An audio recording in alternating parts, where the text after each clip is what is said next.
वेळ सकाळी 11 वाजता. राजगड गावात म्हणायला प्रेत जाळण्याची परंपरा नव्हतीच, तर लोक प्रेत गाडत असायची. जणू नावालाच स्मशानाबाहेर स्मशान नाव लिहिलं होतं बस, परंतु आत मात्र कब्रस्तान सुरू होतं. राजगडाच्या मसनाला चारही बाजूंनी 9 फूट बांधणीचं कंपाऊंड घातलेलं, मधोमध एक 2 झापांचं गंजलेलं लोखंडी गेट होतं. गेटला तेल वगैरे न मिळाल्याने त्याचा नेहमीप्रमाणे प्रसिद्ध करण्याचा आवाज व्हायचा, जो ऐकून तिरडी घेऊन आलेल्या मधल्या 1-2 भित्र्यांची भीतीने जागीच फाटायची. त्या 2 झापांच्या गेट पुढे जुन्या काळातल्या दगडांपासून बांधलेल्या 7-8 काळ्या पायऱ्या दिसून येत होत्या, ज्या उतरल्यावर पायांना मसनातली थंड भुसभुशीत माती लागत होती. मग पुढे एक नजर टाकली की राजगडामधल्या म्हाताऱ्या कोताऱ्यांच्या सैन्यात मेलेल्या, तर कोणी गळफास लावून घेतलेल्या माणसांना गाडलेल्या मातीच्या ढिगांच्या कबरी दिसत होत्या. कोणी मृतकाच्या माणसांनी ढेकळावर प्रेमाने रोपटं लावलं होतं, तर कोणी गुलाबाचं झाड, त्यावर एक लाल गुलाबही उगवलेलं दिसत होतं.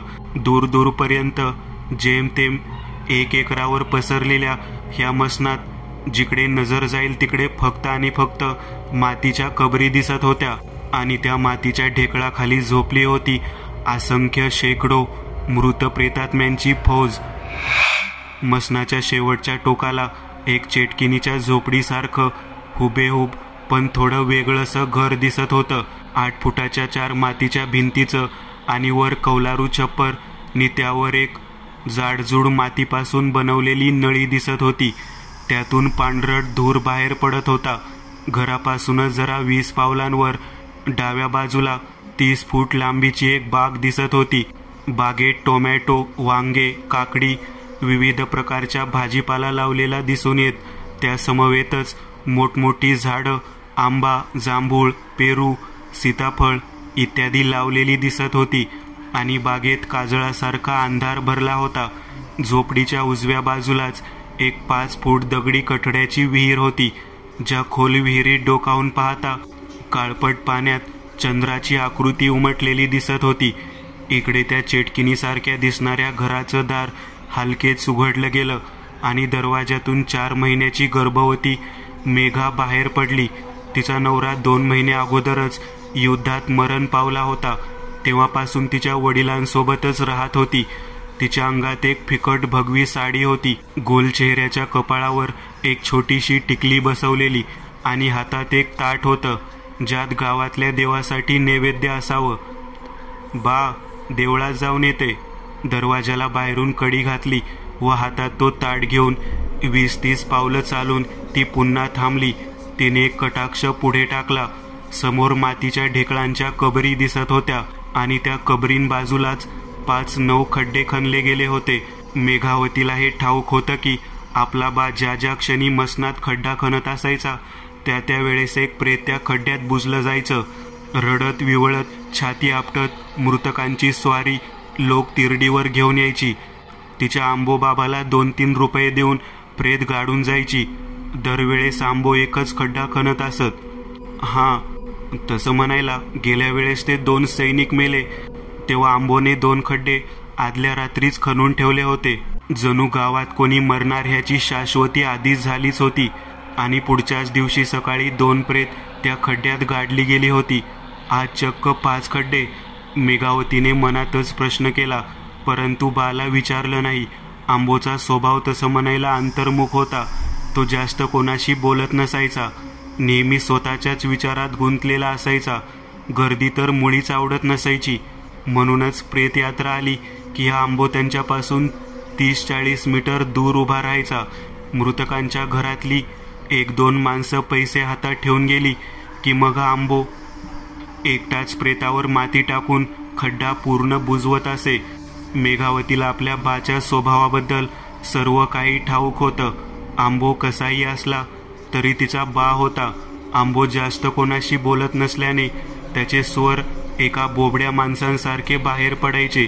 शब्दरचना अडखळली जायची, तर कधी शब्द मागे पुढे होत असत. पण तरीही मेघावतीला मात्र आपल्या वडिलांची भाषा कळायची. ते काय बोलत आहेत, त्यांना काय हवं नको ते सर्व पाहायची. बा, मैं देवळात जाऊन येते, मेघावती पुन्हा म्हणाली. तिच्या आवाजासरशी त्या 5 खड्ड्यांमधून एक जेमतेम 60-70 वर्षांचा आंबो उभा राहिला. त्याच्या कपड्यांना हातापायांना माती लागली होती. जा जा, एका खुळ्यासारखा दात विचकत डोकं नंदी बैलासारखं डावीकडून उजवीकडे फिरवत खसखसणाऱ्या आवाजात आंबो उच्चारला. तसा त्याच्या ह्या वाक्यावर मेघावतीने फक्त हसतच होकारार्थी मान हलवली व जायला निघाली. ती जाताच आंबो पुन्हा आपल्या कामाला लागला. जाता जाताच मेघावतीने पुन्हा त्या 5 खड्ड्यांच्या दिशेने मागे वळून पाहिले. तिच्या चेहऱ्यावर जरा भीती पसरली होती. गावात देवाची पालखी निघणार होती आणि ऐन सणासुदीच्या हंगामालाच गावाला एक सुतीक लागणार होतं. त्याच दिवशी रात्री राजगडाच्या मसनातल्या तो 2 झापांचा लोखंडी गेट हवेच्या धक्क्याने आतल्या दिशेने कर कर करत उघडला. गेट पुढे खाली एक उतरणीचा मातीपासून बनलेला रस्ता दिसून येत होता, जो पुढे चालून गेल्यावर खाली लाल मातीच्या ढेकळांखाली झोपलेल्या मृत प्रेतांच्या कबरी लागायच्या. आता ह्या क्षणी त्या कबरींभोवती वर आकाशात पसरलेल्या ढगांच्या काळ्या छायेचा चिकट द्रव चिकटला जात पूर्णतः मसनात धुरासारखं धुकं वाहत होतं. आज सकाळी ह्या मसनात ऋषा, चिंत्या, भुषा असे 3 मित्रांची त्रिकोणी प्रेत गाडली गेली होती.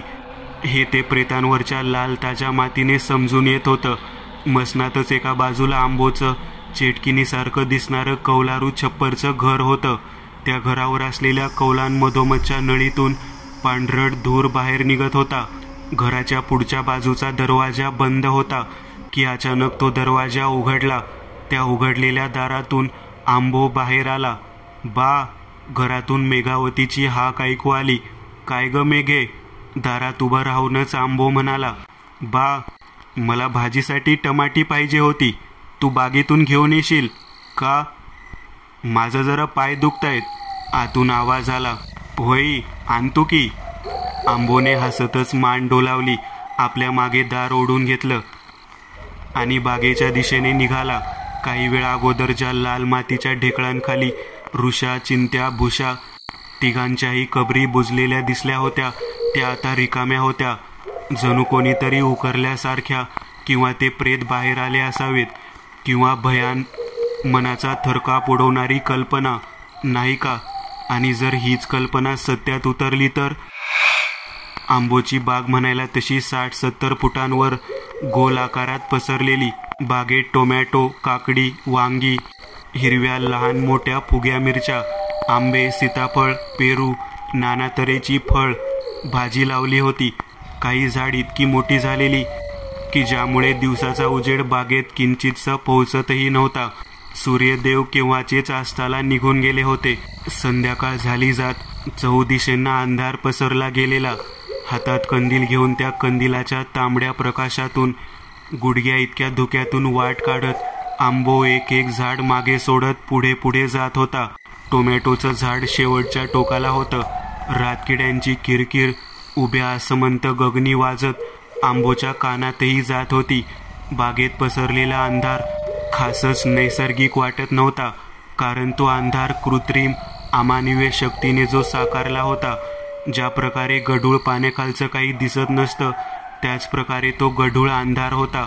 ज्या गढूळ अंधार पल्ल्याड काय वावरत आहे, सरपटत आहे, ह्यापासून आंबो न जाणीवहीत होता.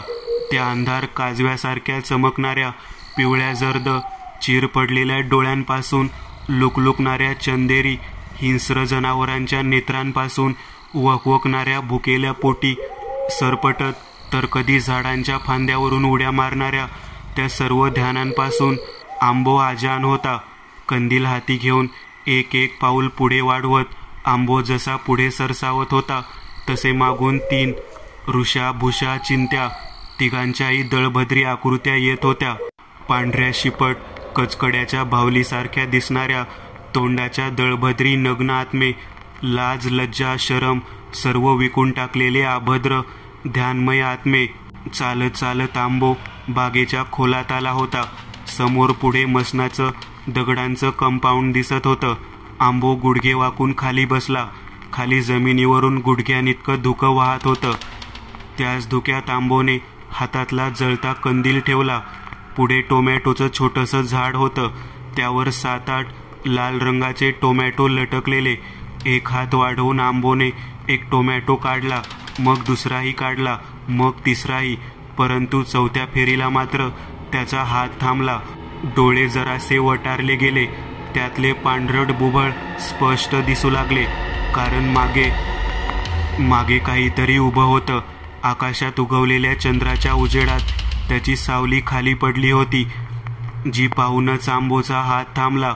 आंबोच्या खांद्यामागून त्या ध्यानाच्या अंगावरचा जो काळपट चिपचिपीत कपडा कंदिलाच्या तांबड्या उजेडाने लकाकत होता, त्याच्या हातात असलेल्या मोठ्या काठीचा अर्धा दांडा दिसत होता की तेवढ्यातच मागून, आंबो, मागं बघ, असा खोल खर्जातला घोगरा आवाज आंबोच्या कानांवर पडला. आंबोच्या मनाला सकाळपासून कसली तरी विलक्षण भीती जाणवत होती. काहीतरी वाईट घडण्याची चाहूल लागलेली. लहानपणापासून ते मोठे होईपर्यंत इतकी वर्ष या जागेत राहिलेल्या आंबोना आज मात्र ही जागा परकी वाटत होती. राजगडमध्ये घडणाऱ्या विचित्र घटनांची वार्ता त्यांच्या कानांवरही पडलेली. त्यासहितच मेलेल्या माणसांचे हाळहाळ करून केलेले निगरून खून, त्यांच्या मृतदेहांची झालेली भयान अवस्था, सर्व काही आंबोने पाहिलं होतं. जे सर्व आता डोक्यात येऊन मग कल्पनाशक्तीने डोळ्यांसमोर बिभत्स्य आकार घेत मनात धडकी भरवत होतं. कोण आहे मागं? शेवटच्या वाक्याला आंबोने एक औंढा गिळला. ए थांब थांब, मागं वळू दे त्याला. आंबोच्या मागे एक चिंचेचं झाड होतं. त्या झाडाच्या फांदीवर 2 पांढऱ्या शिपट नग्न शरीराच्या ऋषा भुषा दोघांच्या मृत आकृत्या बसलेल्या. दोघेही जबडा विचकून ते पांढरट बुबळमय डोळे वटारून हसत खिदळत आंबोच्या भीतीची, त्याच्या या अवस्थेवर हसत होते. हां, वळू दे, वळू दे.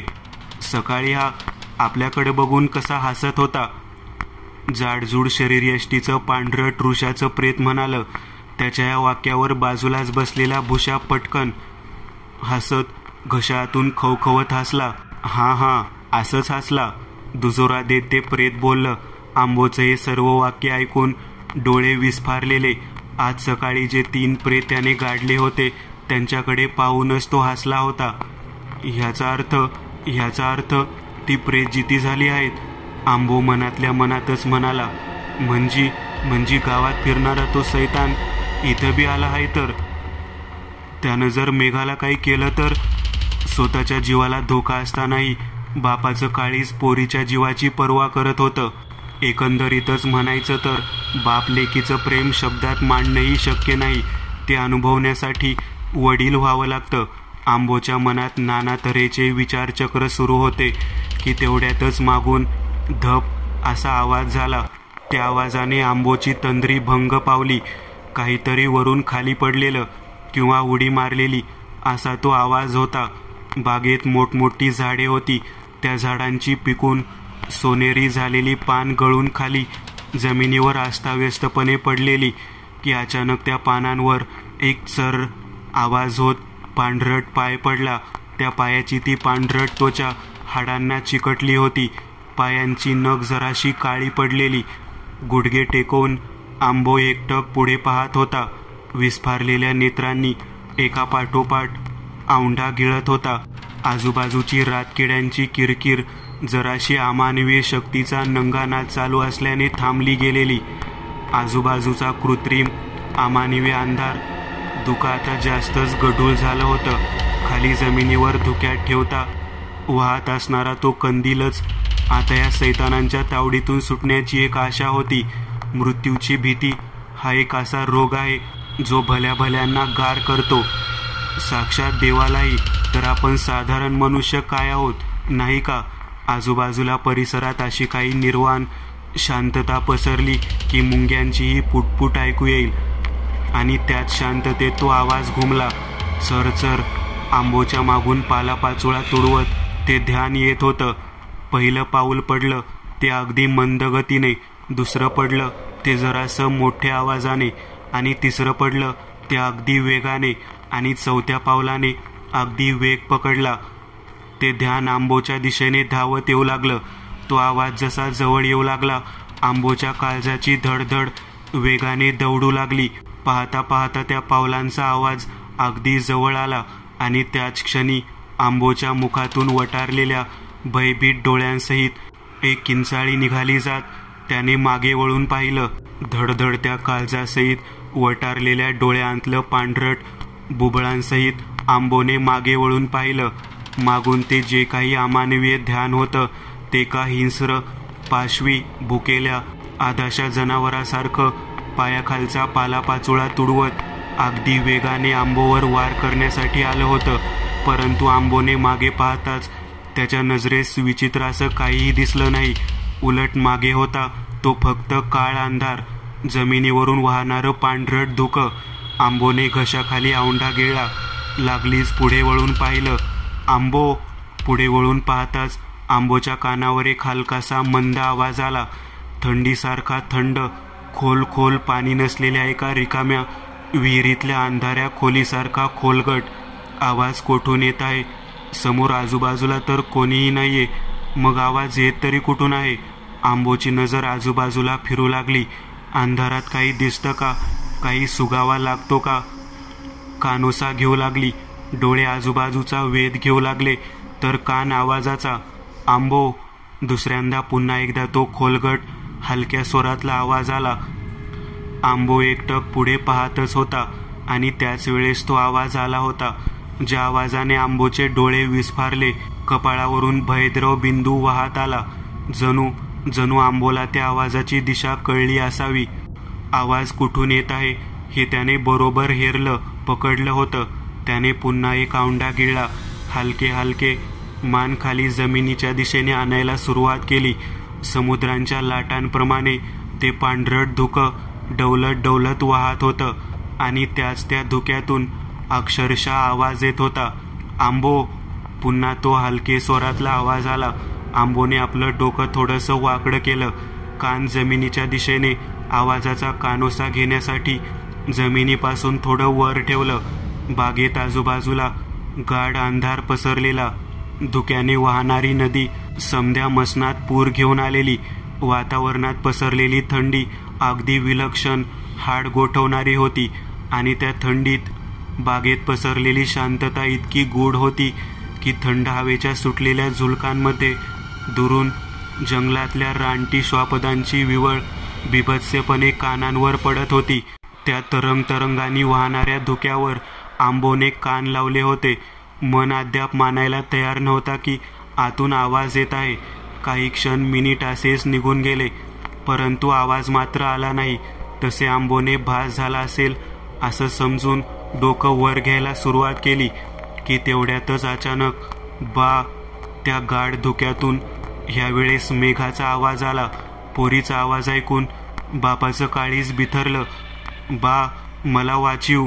ए मेघे, कुठे आहेस पोरी तू? आंबोने जमिनीवरून वाहणारे ते पांढरट गाढ धुका हाताने बाजूला सारायला सुरुवात केली.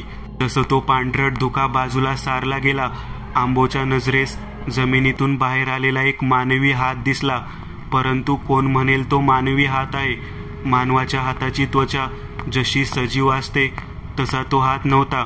त्या हाताची त्वचा एका शवघरात 2 आठवडे बर्फाच्या पेटीत ठेवलेल्या मेलेल्या मृतप्रेतासारखी राखाडी होती. हाताच्या बोटांची नख रक्त न मिळाल्याने काळी निळी पडलेली. त्यातून कुबट, सडका, ओकारी आणणारा दुर्गंध येत होता. आंबोने आयुष्यभर मसनात कित्येक तरी प्रेत गाडली होती. प्रेतांसंबंधात त्याला सर्व जाणीव होती. जसं की माणूस मेल्यावर त्याची त्वचा कधी सडते, माणूस मेल्यावर त्याच्या शरीरात काय काय बदल होतात, शरीराचे अवयव कसे दिसू लागतात, सर्वच्या सर्व माहिती त्याला होती. आणि आता ह्या क्षणी त्याने जो हात पाहिलेला तो पाहून त्याला हे कळून चुकलं होतं की हा हात आपल्या मेघाचा नाही, हे काहीतरी भलतंच आहे ज्याच्या तावडीत सापळ्यात आपण सपेशल फसलो आहोत. आंबो एकटक त्या हाताकडेच पाहत होते. खालच्या चिकट दिसणाऱ्या काळ्या मातीतून तो पांढरट अर्धा हात झुकलेल्या अवस्थेत होता. त्याची हालचाल होत नव्हती. आता त्या हाताभोवती आंबोने बाजूला सारलेलं धुकं जमा होऊ लागलं. त्या हाताला धुक्याने बुंजवून टाकलं. तसा त्याच क्षणी पुन्हा तो आवाज व एक भयान, काळजात धारधार कट्या रुतावी तसे आवाज आला. हवेच्या वेगाने आंबोने पुन्हा खाली पाहिलं.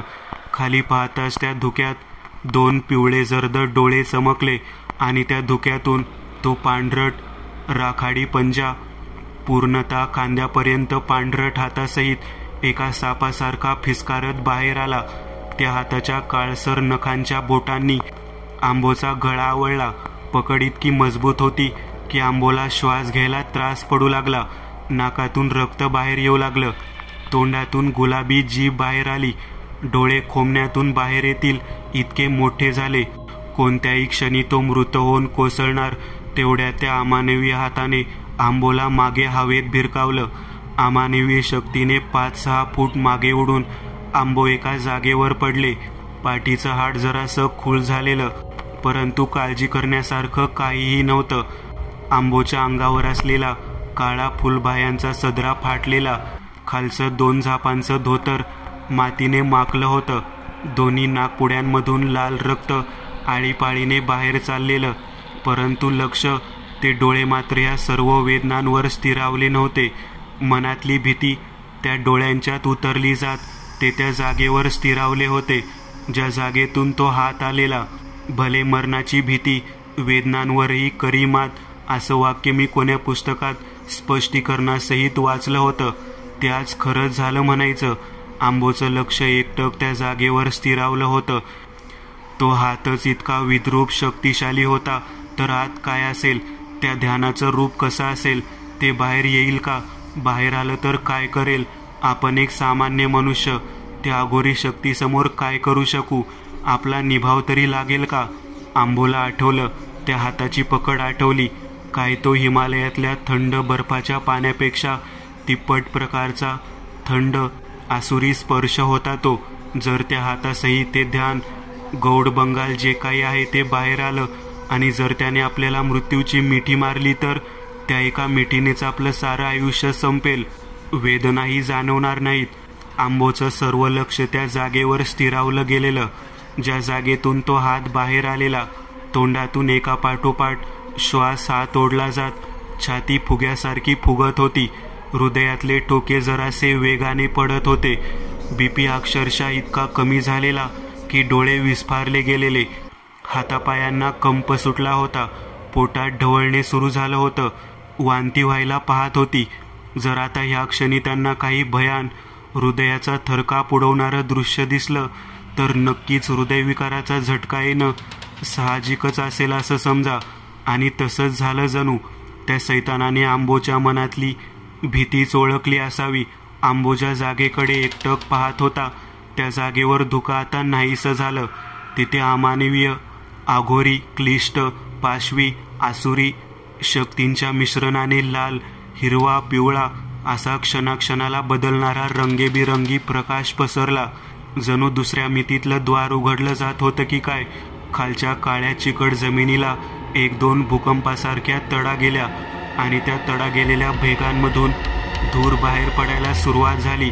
अगोदर मंद गतीने बाहेर येणारं ते धूर नंतर वेगाने बाहेर पडू लागलं. मग त्या सफेद धुरावर तो लाल, हिरवा, पिवळा प्रकाश पसरला. काही वेळ असंच निघून गेला असेल की क्षणाक्षणाला बदलणारा तो रंगीबेरंगी प्रकाश थांबला जात. आता त्या धुरावर प्रथम पिवळा प्रकाश पडला. एक भल्या मोठ्या कावळ्याची पंख फडफडताना एक आकृती दिसली. मग पुन्हा तो पिवळा प्रकाश नाहीसा झाला. आता त्या धुरावर हिरवा प्रकाश पसरला जात. एका लहान भावल्या एवढ्या उंचीची आकृती हातात सुरा घेऊन उभा असलेली दिसली. मग पुन्हा त्या धुराचा रंग बदलला जात लाल झाला, रक्तासारखा लाल भडक. ती भावल्यासारखी आकृती आता उंच उंच होऊ लागली. हात, पाय, डोकं, शरीर समदा आकार फुगीर झाले. उंची वाढली. आता त्या लाल रंगात एक चेटकिनीसारखी आकृती दिसू लागली. चौकोनी डोकं, त्यावर वाढलेले केस जे की सापासारखे वळवळत होते. हाडांसारख्या पोकळ हातात एक काठी होती व तशाच पोकळ पायात एक कैद्यासारख्या बेड्या होत्या. अंगावर एक कपडा होता जो की पूर्ण शरीर झाकत होता. कोण आहे तिकडं? आंबोने मोठ्या कष्टाने वाक्य जुळवाजुळव करत उच्चारलं. शेवटचं वाक्य संपताच तो हापापू लागला. म्या मेघा आहे की बा. त्या लाल प्रकाशातून मेघाच्या आवाजाची नक्कल केलेला आवाज आला. अगदी हुबेहूब तर नाही, जरासा घोगरा. मेघे, तू काय करते इथं? जा घरला जा आणि बाहेर येऊ नगस.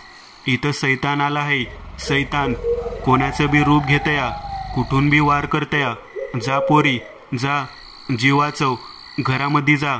आंबो असं म्हणतच आपल्या लेकीसाठी उठला. अंगात जेवढं बळ शिल्लक होतं ते सगळं एकवटून तो उठला व मेघाच्या दिशेने जाण्यासाठी एक पाऊल पुढे टाकणार की त्याच्या लक्षात आलं काही वेळ अगोदर मेघाने त्याला टोमॅटो आणण्यासाठी पाठवलं तेव्हा तिचा पाय दुखत होता असं ती म्हणाली होती. मग पाय दुखत होता तर ती इथपर्यंत चालत आली कशी? घरापासून ते बागेपर्यंतचं अंतर तर खूपच लांब आहे आणि अंधाऱ्या वाटेचं आहे. तसंही मेघाला अंधाराची भीती वाटते, म्हणूनच ती रात्र झाल्यावर घरातून बाहेर पडत नाही हे आंबोला ठाऊक होतं. मग आता ह्या क्षणी पुढ्यात कोण होतं? ती मेघाच होती का की अन्य काही तिचं रूप घेऊन आलं होतं? मेघे, आंबोने समोर पाहत हाक दिली. काय बा? त्या लाल रंगातून घोगऱ्या आवाजात प्रतिसाद आला. मेघे, एक उडी मारून दाखव की. बरं बा, असं म्हणतच लाल रंगाच्या आत उभ्या असलेल्या ध्यानाने अशी काही जागेवरून उडी घेतली जी थेट 3-4 फुटापर्यंत उंच उडी होती. बापरे, म्हणजे ह्यो सैतान मेघाचं रूप घेऊन आला आहे. काय बी करून ह्याच्या तावडीतून सुटायला लागल आणि मेघाला या धोक्यापासून सावध करायला लागल. एक वेळ माझा जीव गेला तरी भयत तर आहे. आंबोने मनातल्या मनातच काय करायचं ते ठरवलं. मेघे, तुझ्या मागं काय आहे ग? आंबो म्हणाला. त्याच्या या वाक्यावर त्या ध्यानाने हलकेच एक गिरकी घेतली. हे त्या लाल रंगात उमटलेल्या काळ्या सावलीच्या हालचालीवरून कळलं. कुठं काय आहे बा? त्या काळ्या सावलीने वळून आता पुढे पाहिलं तर समोर आंबो उपस्थित नव्हता. त्याने आपल्याला धोका दिला. सावजाने स्वतःच शिकाऱ्याला भूल दिली हे पाहून त्या ध्यानास किंवा चेटकिनीसारखं दिसणारं जे काही होतं त्याला राग आला. त्याच्या मान सन्मान गर्विष्ठपणाच्या मर्मावर घाव बसला. तसे ते गळा फाडून ओरडलं, चित्कारलं. मला धोका देतोस काय? एक किन्नरी भयान आवाज. मायाविनीला धोका देतोस काय? आकाशात 2 ढगांचं घर्षण झालं. एक जोरदार निळी गुलाबी वीज मोठा आवाज होत कडाडली. त्या विजेचा तो चमकणारा प्रकाश पृथ्वीवर सर्वत्र पसरला. या चमकणाऱ्या प्रकाशात त्या मायाविनीचं रूप दिसलं. तिच्या अंगावर एक काळा चिपचिपीत कापड होतं, ज्या कापडाने तिचं समद हाडकुळं शरीर झाकलं गेलेलं. फक्त पोकळ बांबूसारखे हातपाय दिसत होते. पायात 2 कैद्यासारख्या चांदीच्या गोल बेड्या होत्या. चेहरा म्हणायला ना त्याला आकार होता नाही उकार. होतं ते फक्त काळपट धूर बस व त्या धुरामध्ये चमकत होते 2 तांबड्या रंगाचे ठिपके, जणू ते डोळे असावेत. आंबोच्या घरात प्रथम एक 20 बाय 20ची खोली होती आणि त्याच खोलीतून मधोमध एक दरवाजा दिसत होता, ज्या पलीकडे स्वयंपाकघर होतं. स्वयंपाकघरात बत्ती जळत होती आणि त्या बत्तीच्या तांबडसर प्रकाशात भिंतीवर अडकवलेल्या मांडणीत ठेवलेली ताट, चमचे, प्लेट्स, ग्लास इत्यादी दिसत होते. खोलीत मेघा चुलीजवळ एक चौकोनी पिरा घेऊन त्यावर बसली होती. तिच्या डाव्या बाजूलाच एक 4 सळ्यांची खिडकी होती. खिडकीतून चंद्राचा प्रकाश समोरच्या पेटत्या चुलीवर पडला जात असं दिसून येत होतं की त्यावर 2 गोल भांडी ठेवली आहेत. एका भांड्यात भात शिजत आहे तर दुसऱ्यात वरण. भाजीसाठी टोमॅटो आणायला आंबो केव्हाच गेलेला, तो अजून परतला नव्हता, म्हणूनच भाजी अद्याप बनवली नव्हती. ह्यो बा कुठं राहिला कुणास ठाऊक, इतका उशीर लावते. मेघा स्वतःशीच असं म्हणतच तिने एक कटाक्ष खिडकीतून बाहेर टाकला. तिला चंद्राच्या निळ्या उजेडात समोर 5 फूट कठड्याची दगडी बांधकामाची विहीर दिसली व त्या विहिरीपासून पुढे चंद्राच्या उजेडात काळी निळी पडलेली श्रापित बागही दिसली, ज्या बागेत एक दृष्ट अमानवीय भयानशक्तीचं मंजर सावजा समवेत मृत्यूचा खेळ खेळत होतं. बाहेरून दिसणारी ती साधीशी बाग आता क्लिष्ट, पाशवी, आसुरी, आनंद बाळगणाऱ्या सैतानी शक्तीने झपाटून टाकली होती, ज्यात प्रवेश करता येत होता पण बाहेर पडणं असंभव आहे.